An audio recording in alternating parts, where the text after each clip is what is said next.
जो लोग झूठी गवाही देते हैं, जो पैसे के बल से दूसरों को, जो निर्दोष हैं उनको दंड दिलाते हैं, दोषियों को मुक्त कर देते हैं, चाहे कोई भी हो, जो बुरी बातों का उपदेश देकर भोले भाले लोगों को फंसाते हैं, जो शास्त्र और संतों की निंदा करते हैं, उनका जब मृत्यु का समय आता है तो भयानक दुख होता है। और उस दुख के समय उनकी दुर्गति का रूप सामने होता है। सुअर, कुत्ता, राक्षस क्या बनना है वही सामने आया और वही उनकी योनि प्राप्त होगी। फिर वो तड़पते हुए मृत्यु को प्राप्त होते हैं। और ऐसे लोगों की मृत्यु जब होने को होती है तो यमराज के बहुत ही क्रूर स्वभाव वाले, बहुत ही, जहां दया नाम की वस्तु नहीं, ऐसे क्रूर स्वभाव वाले हाथों में हथकड़ी लिए हुए और बड़ा भारी मुदगर, वो बड़े भयंकर, और उनके शरीर से दुर्गंध, देखने से ही मलमूत्र छूट जाए ऐसे भयंकर, और उसी को दिखाई देते हैं जो मरणासन होता है। यमदूतों की दृष्टि पड़ते ही वो शरीराहंकारी जीव कांप पड़ता है।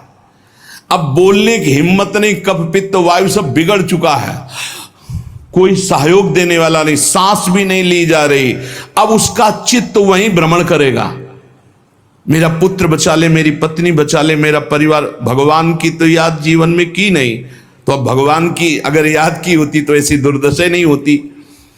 अब वो चीखने की कोशिश करता है पर आवाज नहीं निकलती, एक शब्द भी नहीं निकल, बार बार प्रयास करता है कोई मेरी रक्षा कर ले। इन भयावन 2 यमदूत होते हैं, उसका मल निकल जाता है भयवश, मूत्र छूट जाता है, मुख सूख जाता है, आंखें पलटने लगती हैं, सांस ऊपर को उठने लगती है, देखने की शक्ति नष्ट हो गई, भारी वेदना, तड़पता हुआ वो शरीर को छोड़ता है। अब जैसे बोले कि शरीर तो यहीं छूट जाता है, दंड किसको मिलता है? तो आप स्वप्न में जब पीटे जाते हैं तो आपको पीटने का दुख होता है कि नहीं होता है? पीटने का दुख होता है, जगने के बाद पता चलता है वो झूठा होता है। शरीर तो स्थूल आपका सैया में सोया होता है, जब चाकू मारी जाती है ना तो वैसे अनुभव होता है, वैसे अनुभव होता है। तो ये जब स्वाप्निक शरीर में अनुभव हो गया, वो तो यम यातना देह पर्सनल, जैसे जेल की वर्दी मिलती है ऐसे एक शरीर मिलता है उस जीवात्मा को। मन, बुद्धि, चित्त, अहंकार, 5 ज्ञानेंद्रियां, 5 कर्मेंद्रियों सहित उस शरीर में पैक कर दिया गया, उसका नाम यातना देह है। अब उसको शरीर से ले जाते हैं, यातना देह से। स्थूल देह तो यहीं छूट गया, सूक्ष्म शरीर, कारण शरीर पैक कर दिया गया यातना देह में। जैसे स्थूल शरीर में, स्थूल शरीर छूट रहा, यातना देह मिली, वो सूक्ष्म होता है। अब ये माता पिता का गर्भजनित देह नहीं है, ये दंड विधान वाला है, ये कर्म जनित होता है, इसे यातना देह कहते हैं। यमराज के दूत फांसी लगाते हैं गले में, जैसे कुत्ते के नहीं डाली जाती है ऐसे, और पीछे से मुदगणों की मार और घसीटते हुए ले जाते हैं। पीछे से ऐसी मार कि वो चीखता है, चिल्लाता है, पूरा अनुभव जैसे स्थूल शरीर में, ठीक वैसे ही उसमें मरना नहीं होता, बस एक खास बात होगी, क्योंकि स्थूल शरीर में मरना होता है, सूक्ष्म शरीर, कारण शरीर जो यातना देह में, उसमें मरना नहीं होता। बहुत लोग कहते हैं शरीर तो यहां छूट गया, फिर नर्क स्वर्ग किसको मिलता है? अरे शरीर एक कोट की तरह उतार दिया गया, तू तो उसी में पैक है, अभी भूल मत कर। अब देखो, दक्षिण दिशा की ओर उसे दौड़ाते हुए, मारते हुए पीछे से ले जाते, और तप्त बालू, आग जैसी तपती हुई बालू, जैसे यहां कुश होते हैं ऐसे लोहे के कांटे होते हैं, उस पे चलना, कांटे फैले हुए हैं, कहीं लोहे की बड़ी बड़ी कीलें गड़ी हुई हैं, कहीं लोहे की कंकरीली ऐसी भूमि, लोहे के ऐसे सैकड़ों कांटे जैसी, गुखरू जैसी ऐसी डाल दी गई हैं लोहे की, और अत्यंत कठोर, जब उसमें पैर रखते हैं भारी कष्ट, पीछे से मार, वहां दया नहीं है। कहीं आगे भूमि आग जैसी जलती हुई, कहीं सैकड़ों गड्ढे जिनमें गिरा गिरा करके मारते हुए ले जाते हैं, और सूर्य भगवान इतने नजदीक से ताप देते हैं कि आग लगती है। वो सूर्य की किरणों से जलता है। ऐसे यमराज के उस मार्ग में घसीटते हुए यमराज के दूत ले जाते हैं, यमपथ।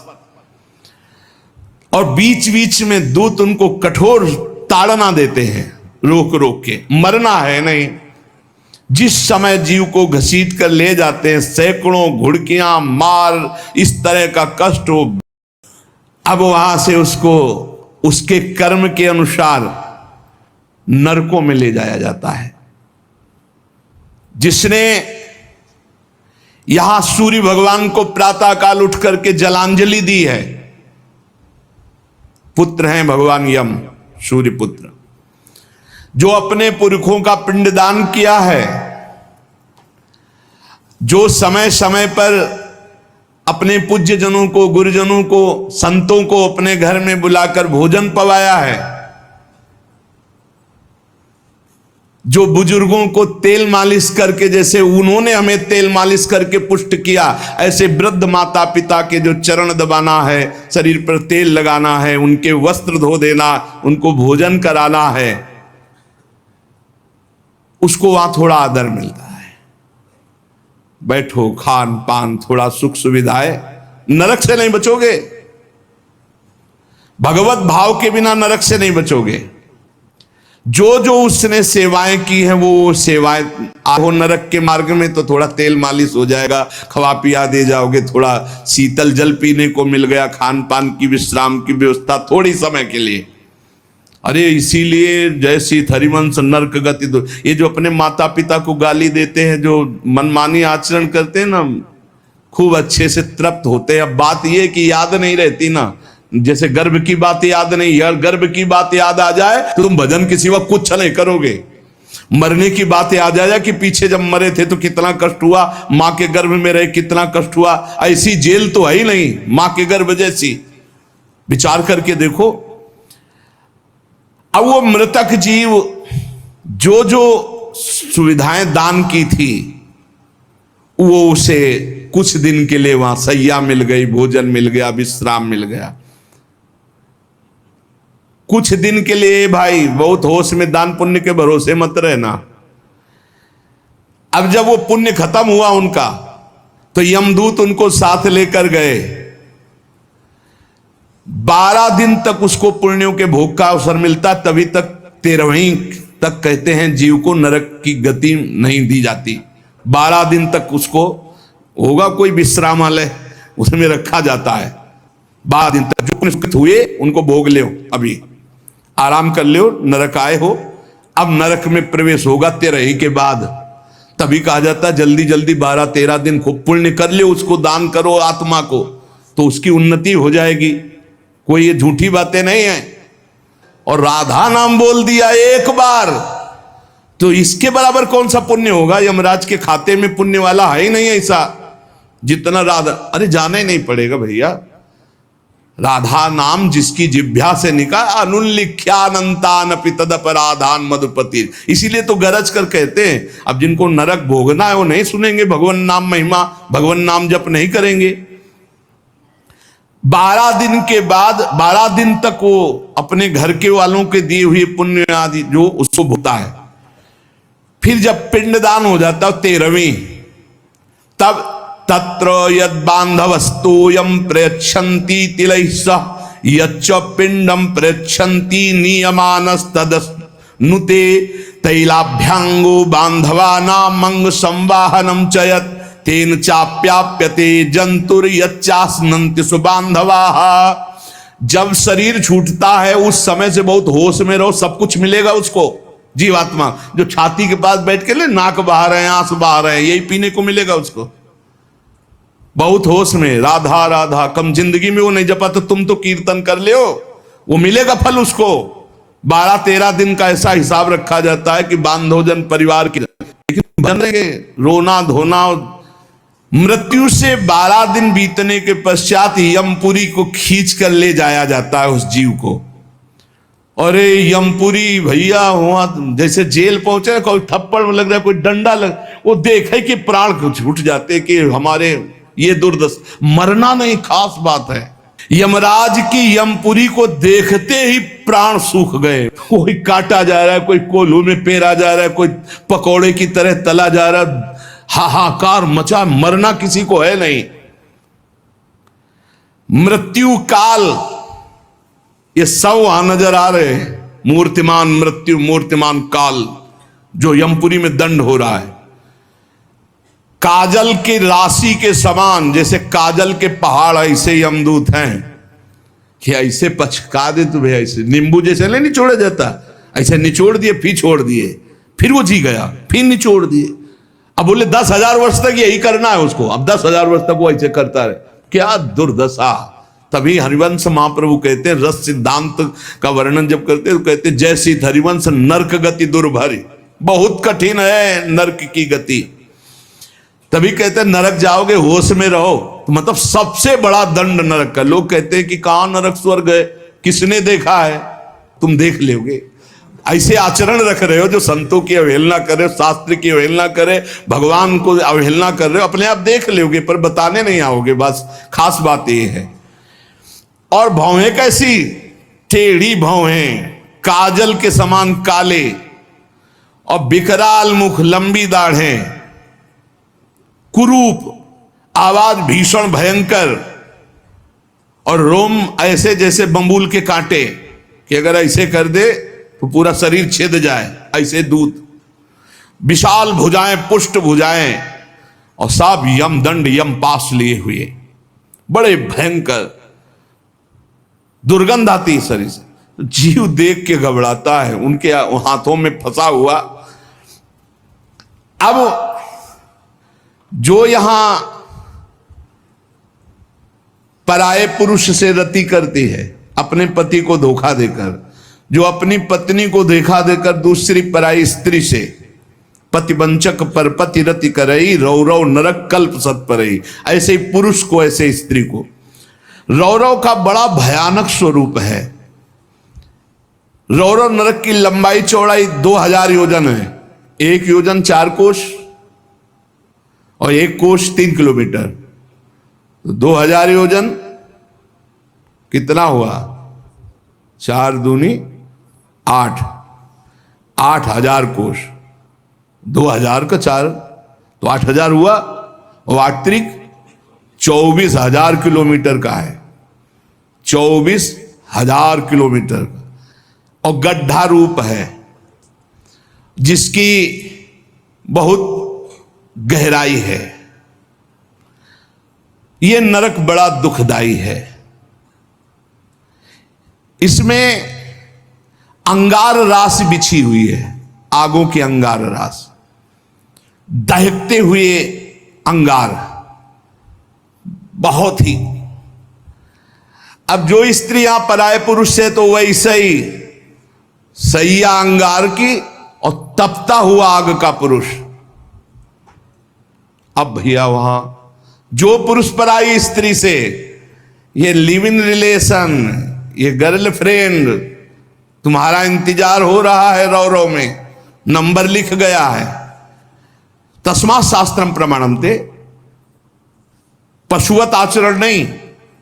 इसीलिए भारत भूमि में जन्म होना शास्त्रों में महानता का वर्णन किया गया, क्योंकि धर्म का पूर्ण यहां पालन करने वाले जन होते हैं। जो नहीं करते उनके लिए व्यवस्था है। अब उसके भीतर यमराज के दूत उस पापी जीवात्मा को, अब वहां स्त्री पुरुष तो है नहीं, वो तो शरीर पहले ही छूट गया। अब यातना देह, वो जेल की वर्दी, यातना देह नरक की वर्दी, धधकती आग में वो जल रहा है, चीख रहा है, पग पग पर भून भून कर गिर रहा है, न मूर्छा न मरण, रात दिन चीखता रहता है, जलता रहता है। दौड़ना है 28,000 किलोमीटर, बस उसी में दौड़, आनंद लीजिए। कितने दिन? बोले सहस्त्रों वर्ष, 1-2 वर्ष नहीं, सहस्त्रों वर्ष। ऐसे पापियों की शुद्धि नरक में की जाती है। फिर जब वहां से निकलते हैं तो कीड़े मकोड़े पतंगे हिंसक जीव मच्छर वृक्ष ऐसी योनियों को प्राप्त होते हैं पापी जीव। या मनुष्य योनि में आए पाप बहुत नष्ट हो गए वहां तो यहां कुबड़ा नाटा बड़े घृणित शरीर वाले, जो अवशिष्ट पाप बचते हैं थोड़े। आप कहोगे नरक भोगने के बाद भी अवशिष्ट बचे कि हाँ, जैसे यहां किसी को सजा दी जाती 20 साल की सजा और 1 लाख रुपया जुर्माना, अरे जब जेल ही दे दी तो जुर्माना का, बोले नहीं जुर्माना है, तो जो जुर्माना हुआ उसका ये दंड है मृत्यु लोक में, समझ लो।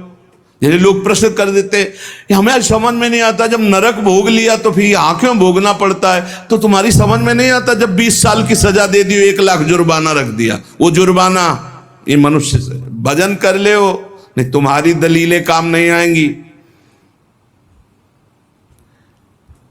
इस प्रकार पाप करने वाले जीवों को विविध प्रकार के नरकों में पिताजी कष्ट दिया जाता है। सुमति महाराज कह रहे हैं जब यहां से कोई पुण्यात्मा पुरुष गति करता है तो वो पुण्य लोकों को ले जाया जाता है, उसके साथ गंधर्व लोग गीत गाते हुए चलते हैं, आगे आगे अप्सराएं नृत्य करती हैं और वो विमान पर बैठा आभूषणों से सुसज्जित समय समय पर मीठा जल ये सब सुविधाएं भोगता हुआ स्वर्ग जाता है और वहां अपने पुण्य के अनुसार अप्सरा विमान महल सब सुविधाएं प्राप्त करता है, पर वहां भी जलता रहता है क्योंकि उसके दिमाग में एक माला पहनाई जाती है उसके शरीर में, उसको बता दिया जाता है जिस दिन ये माला कुम्हला गई या खोपड़ी के बल से नीचे फेंक दिए जाओगे मृत्युलोके विसंति।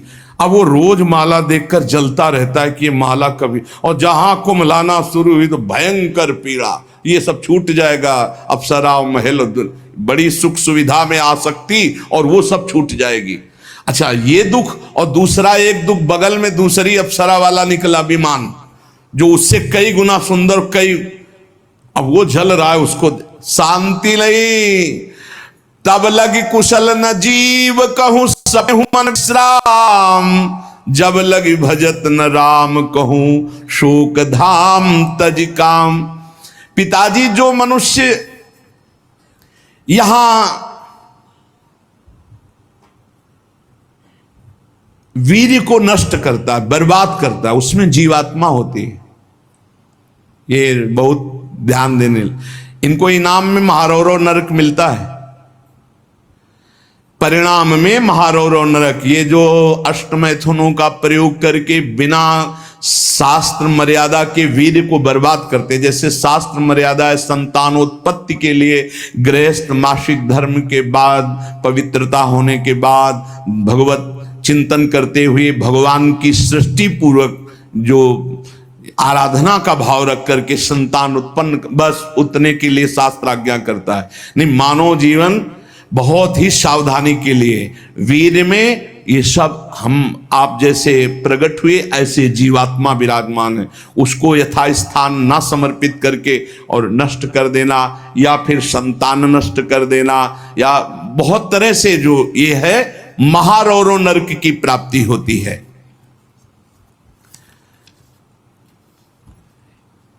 नारकी घोर दुखदाई नरकों में ये जब जीव गिराए जाते हैं तो इनको पहले पता होता कि मेरे इस पाप का दंड मिल रहा है, मैंने जो पाप किया है। बहुत ध्यान देने की बात है, अभी तक जो चर्चा हुई उसमें खास बात यह है आचरण पवित्र ना होने से नरकों की प्राप्ति समझ लो। पहला पराई स्त्री की तरफ या स्त्री पराय पुरुष की तरफ जो व्यभिचार प्रवृत्ति करती है उसे रौरव नरक मिलता है। यहां जो व्यर्थ में वीर्य नष्ट करते हैं अन्य प्रकार से, इसे खिलवाड़ न समझा जाए, ये मनोरंजन नहीं है। मानव देह बहुत बड़ी संपत्ति है जो भगवान की प्राप्ति के लिए मिली है। जैसे आप अभी पता चले कि आप शरीर को नष्ट करना चाहते हो तो हमारी भारत सरकार आपको बंदी बना लेगी। सरकारी संपत्ति, आप जी सकते हो, केवल सेवा कर सकते हो, कर्म कर सकते हो, लेकिन इसे नष्ट करने का अधिकार नहीं। तो भागवतिक भी दंड है इसमें। तो आपको जो संपत्ति मिली हुई है, आंख नेत्र कान सब इंद्रियां, इनका सही मार्ग में प्रयोग करो। गलत प्रयोग करोगे तो दंड मिलेगा। तुम इसके स्वामी नहीं हो, तुम सेवक हो, ये भगवान की दी हुई वस्तु है। उसे दुखदाई नरकों में गिराया जाता है। दिमाग में बैठा लो ये बात। व्यर्थ में ब्रह्मचर्य को नष्ट करना, व्यर्थ में ये पाप जनित कार्य करना, महारौरव नरक में जाने का पूरा तैयारी कर रहे हो। ये अज्ञान की बात नहीं, भगवान की कृपा से सत्संग सुनने को मिल रहा है, शास्त्र सम्मत। तो डरो, डर करके अपना सुधार करो। ऐसा नहीं कि आप कोई नहीं देख रहा, आपके मन में जो आया आप वो कर रहे हैं, नहीं, आपको इसका दंड मिलेगा, एक एक सेकंड का दंड मिलेगा।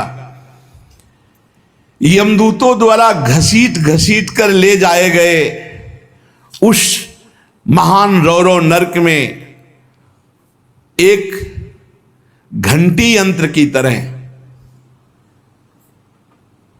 उसमें बड़े बड़े कांटे ऐसे हैं जैसे खजूर के, और वो घूमता हुआ है। इसका विस्तार 12,000 योजन है। बरचौक 48,000 कोष, 12,000 योजन।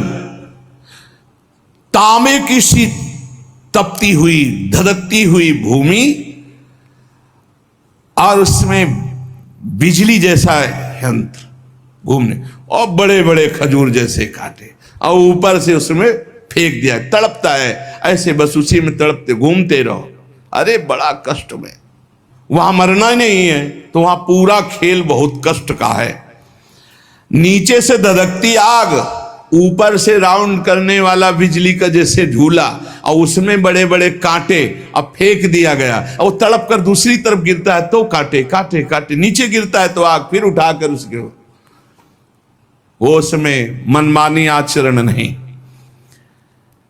यमदूत उसके हाथ पैर बांध देते हैं, फिर उसमें डालते हैं।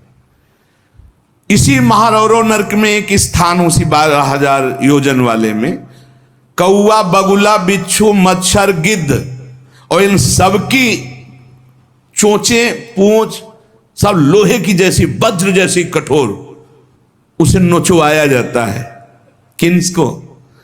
ये जो नहीं भूंज के मुर्गा मुर्गी बकरी बकरा नहीं बड़े स्वाद से बोले वो चिमटी से खाते हैं ऐसे, वैसे चिमटी जैसी नोच, जिंदा नोच नोच के, वो उसमें वहां कोई बचाने वाला नहीं। इसलिए कह रहे मान जाओ, बंद कर दो, अब लो नसानी, अब ना न सही हो। इतने बड़े तुम भारत लेवल के, विश्व लेवल के महावीर नहीं बनोगे मुर्गा बकरी और अंडा खा करके कि हाँ तुम्हारी जय हो जाएगी, पराजय हो जाएगी।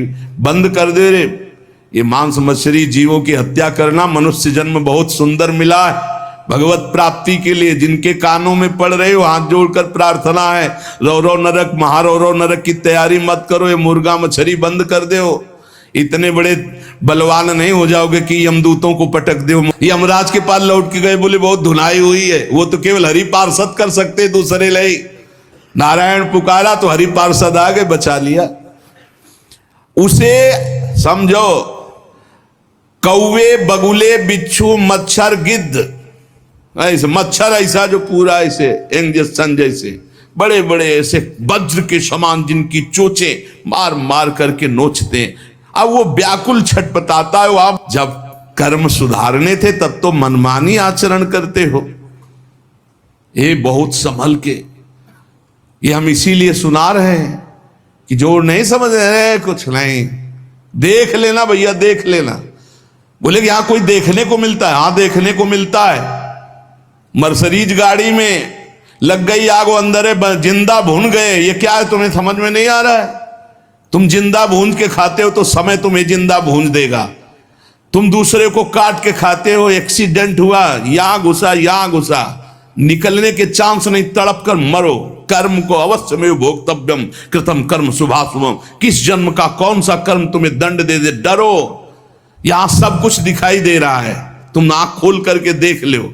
एक बेटा है जो जीवन भर सुख देता है, एक बेटा है जो जीवन भर दुख देता है। एक पत्नी है जो देखते ही हृदय आनंदित हो जाए घर में जाते, और एक है कि देखते ही जलकर भून जाओ। एक पति है जो पूरे जीवन सुख देता है, एक है कि जीना मुश्किल। ये सब कर्मों का फल भोगना पड़ता है। अब दूषित बुद्धि के कारण जो जो पाप किया, 10 करोड़ वर्ष दूसरों का खा गए फिर मांस, फिर खा गए फिर मांस उदय, होश में। अरे कुछ ना हो भैया, नमक रोटी खाओ, संयम से रहो तो बढ़िया बल आ जाएगा। शरीर में बल को तो तुम नष्ट कर रहे, ऊपर से डालने से क्या होगा। पक्का कहते हैं अगर आप 10 वर्ष ब्रह्मचर्य रहो तो तुम्हारे अंदर ऐसी सामर्थ्य आ जाएगी कि क्या करूं, कहां कौन सी मेहनत करूं, ऐसा तुम्हारे अंदर आने लगेगा। बचपन से ही धर्म विरुद्ध आचरण। अरे इंद्रियों को वश में करने के लिए मुर्गा मछली वाली ताकत थोड़ी चाहिए, पवित्रता की ताकत चाहिए। ये मन के गुलाम, इंद्रियों के गुलाम पाप कर 10 करोड़ वर्ष भोगने पर फिर उसको मनुष्य लोक में भेजा जाता है। और फिर कैसे भेजा, मुर्गा बना के, फिर वो चाकू, समझ रहे हो ना, जिसको तुमने काटा था फिर बहुत बड़ा। इसीलिए कहा गया, सेवक जी महाराज करें संस्कृति मांझ बरियाए के पायो मानुष दे ताकत पार। अरे संस्कृति चक्र को रोक के भगवान कृपा करके तुम्हें मनुष्य दे दिए, और सत्संग भी सुना रहे कि हमें पता नहीं था, तो अब पाप कर्म करना बंद कर दो। देखो कैसे घृणित पदार्थ खाते, अंडे में क्या भरा है, कितना दलित दुर। हाँ बोले हम बलवान बन रहे, विटामिन पी रहे हैं क्या। हाँ मतलब गजब, उल्टी हो जाए देख के, अंडे में जो भरा है उल्टी हो जाए देख के। कर्म काल तुम्हें दंड देगा। मान लो जीवों के प्रति दया का भाव सबसे बड़ा धर्म है, परहित सरिस धर्म नहीं। जीवे दया, जीव पर दया करो। ये जो अपराध कर रहे हो, अरे भाई एक एक जैसे चबेना चबाते हैं ना, ऐसे मछली चावल खाते हैं। जिंदे खाएंगे यमदूत वहां, ये सब यमदूते हैं जो बड़ी बड़ी चोच वाले। अब महारौरों के कष्ट को कैसे तुम्हें बताए। उसी के बगल में है शिवातम नामक एक नरक, जहां भीषण सर्दी ही सर्दी, इधर जलता हुआ और घूमता चक्र हो ऐसे, फिर बगल में ही एक गिद्ध हो, ये सब, और उसके बगल में शिवातम नामक नरक रौरव नरक के बराबर में ही है। घोर अंधकार, भीषण सर्दी और दम घुटने वाली गैस। अरे ऐसे ऐसे नरकों का वर्णन पूरा तो आज हो ही नहीं सकता है, केवल वानगी भर दे रहे हैं तुम्हें। घोर अंधकार, भीषण सर्दी और जहरीली गैस, शिवातम नामक नरक। अब वहां छोड़ दिया गया।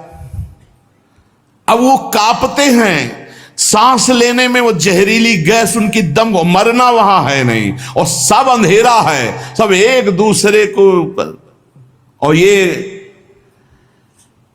वहां इतनी सर्दी की दांत कटकटाते हैं, भूख प्यास अन्य उपद्रव, इसके साथ ऐसी वायु चलती है कि बड़े बड़े ओला, फूट जाए शरीर, भयंकर हड्डियां चर चर टूटती हैं, ऐसे ईंट की तरह ओला गिरते हैं, मज्जा रक्त बह रहा है, अंधेरा, भीषण गैस, वो प्राण लेने वाली, क्षुधातुर मनुष्य एक दूसरे को खा रहे हैं वहां नरक में। शिवात्मक नरक, महान कष्ट भोगते हैं ये निकृष्ट पुरुष जो दूसरे के बच्चे का अपहरण करके ले आते, जैसे नहीं, दूसरे आदमी का चोरी करना, हिंसा करना, मार का, ये सब इस नरक को प्राप्त होते हैं। डरो, यही डर ही डर हरिवंश हित, जिनो भ्रमय गुण सलिल पर जी नाम मंगल लोक सुह।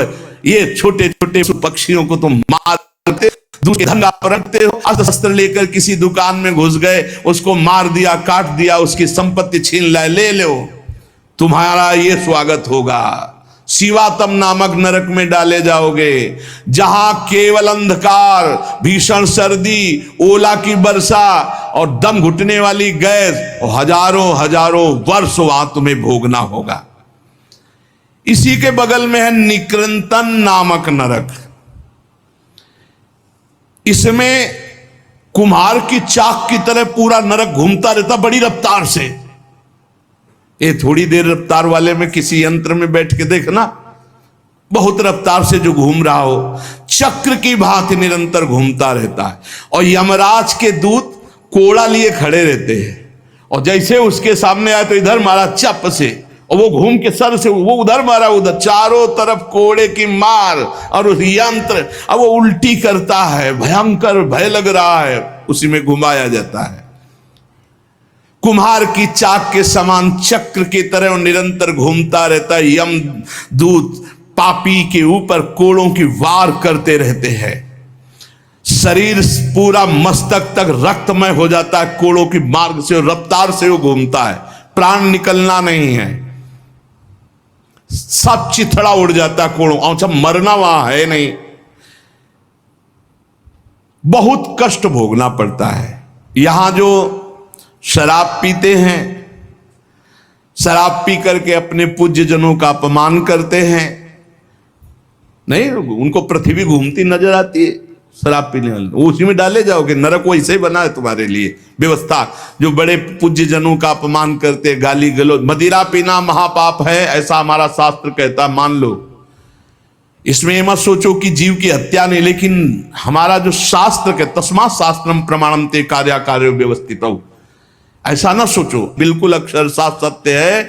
आज विज्ञान भी जो कुछ लाभ ले रहा है हमारे शास्त्रों से ही ले रहा है, विज्ञान भी शास्त्र का अनुसरण ही करता है। एक बहुत बड़े वैज्ञानिक आए थे अपने भारत के, उन्होंने यही बताया कि जहां से मेरा विज्ञान समाप्त होता है वहां से आपका अध्यात्म प्रारंभ होता है, इसलिए मैं दर्शन करने आया हूं आपके। जब तक शरीर के पापों का नाश नहीं हो जाता, इस अप्रतिष्ठित नामक नरक में बड़ा असह्य दुख भोगना पड़ता है। ये शराब पीना, ये बुजुर्गों का अपमान करना, दूसरों की हिंसा करना, अत्याचार करना, ये बंद कर दो। ये तुम्हें तमोगुणी राक्षसी बुद्धि प्रदान करती, इसलिए निषेध किया गया है।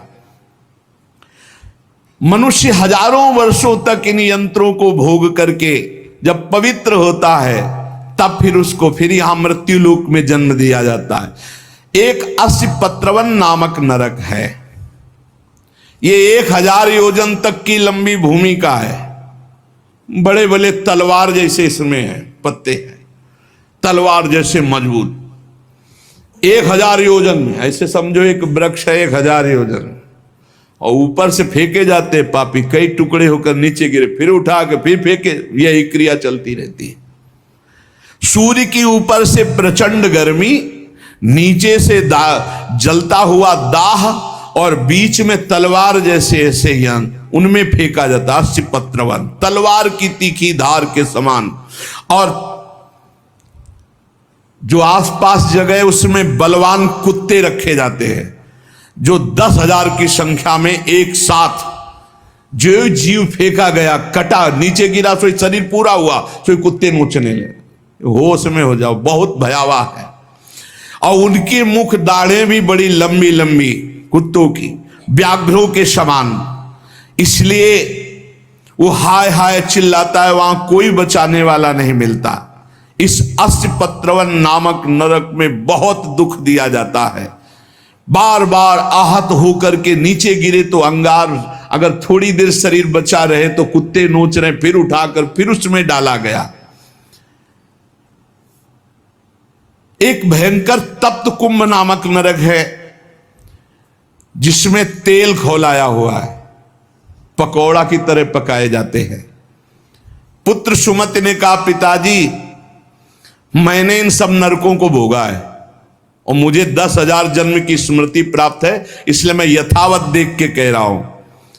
आज के 7वें जन्म पहले मैं एक वैश्य कुल में उत्पन्न हुआ था, और मुझे अपने कुल की सेवा मिली हुई थी। जो तो एक दिन मैं व्यापार से जा रहा था तो कुछ गौएं पानी पीने जा रही थी। मैंने उन गौओं का विरोध कर दिया और गौओं को पानी पीने नहीं दिया।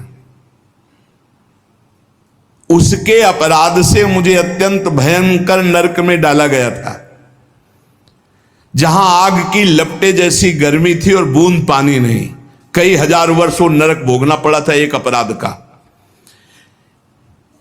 जो पापी यहां इस पशुओं को काट करके उनका खून पीते हैं, उन पापियों को कोल्हू में पेरा जाता, मैंने वहां देखा, कोल्हू में जैसे गन्ना पेरा जाता है, नीचे खून की कीचड़ जमी होती, दुष्कर्मी चिल्ला रहे, उनको कोल्हू में पेरा गया, धीरे धीरे आराम से पेरा जा रहा, बाहर निकले फिर पूरा जीवित, फिर पेरा जा रहा है, हाहाकार ही हाहाकार वहां सुनाई देता है। मुझे तो सिर्फ दिखाया गया था, इस अपराध के कारण मैंने नरक देखा, बड़ी पीड़ा, बड़ा संतप्त, बड़ी जलन, तप्त बालुक, तप्त कुंभ, कितने तुम्हें नरकों का वर्णन बताएं। पिताजी, जीवों को यदि आनंद लेना है तो यहां भगवान का भजन कर लो, धर्म से चल ले। ये मत समझो कि यहां तुम आयो स्वतंत्र हो, जो चाहो कर लो। नहीं नहीं, बंधन है बंधन। आप किसी की नजर में हो, हर समय आपके ऊपर सीसी कैमरा लगा हुआ है, आप एक एक चेष्टा जो कर रहे हो उसका आपको दंड या स्वीकृत पुरस्कार मिलेगा। और अगर भजन कर ले गए तो भगवान की प्राप्ति होगी। जो भगवान का नाम जपते हैं, भगवान के आश्रित हैं, तो भगवान ने कहा अभी जो भी हो गया चिंता मत करो, पीछे जो हो गया सब राधा राधा। भगवान के वचन कभी मिथ्या नहीं होते। श्री भगवान ने कहा है, सर्वधर्मान परित्यज्य मामेकम शरणं व्रज अहम त्वाम सर्व पापेभ्यो मोक्षयिष्यामि मा शुचा। मैं सब पापों से मुक्त कर दूंगा। भगवान की शरण में होके खूब नाम जप करो। लेकिन ये जो गंदी बातें हैं, मत देखो, मत बोलो, मत सोचो, मत करो, नहीं ये बाधा पहुंचा देंगी। एक ब्रह्मज्ञानी महात्मा सुमति पूर्व में शिष्य बना करके प्रमाद स्थिति को प्राप्त होने के कारण एक जन्म और लेना पड़ा। इसलिए छोटी छोटी गलती में चूक हो जाती, फिर भयानक पापाचरण रूपी गलती करके कौन भगवत प्राप्ति कर पाएगा। इसलिए सावधान, नाम जप करो, कोई पाप कर्म ना होने पावे। शास्त्र का स्वाध्याय करो, जिससे तुम्हें पता चलेगा कौन सा पाप कर्म है और कौन सा शुभ कर्म है, और कौन सा ऐसा कर्म है जो शुभ अशुभ दोनों को विध्वंस करके भगवत प्राप्ति कराता है। खूब नाम जप करो, भगवान की शरण में रहो, वो सारे पाप नष्ट कर देंगे, तुम्हें भोगना नहीं पड़ेगा। पर आगे सावधान रहो, पाप उसी के नष्ट होते हैं जो अब लो नसानी अब ना नसइयो, आज तक की आगे नहीं करूंगा, वही पवित्र होता है। तो ये संकल्प लो, ये नियम लो, ये भगवान से प्रार्थना करो कि हमारे द्वारा किसी का अहित न हो, किसी का अमंगल न हो। हर जीव जीना चाहता है, हर जीव सुखी होना चाहता है। तुम उन्हीं जीवों को दुख देकर कैसे सुखी हो सकते हो। इसलिए सावधान, अपनी जीव को संभालो, अपनी जनेंद्री को संभालो, अपनी बुद्धि को संभालो, खूब नाम जप करो। शेष चर्चा आगे। श्री राधा वल्लभ लाल की।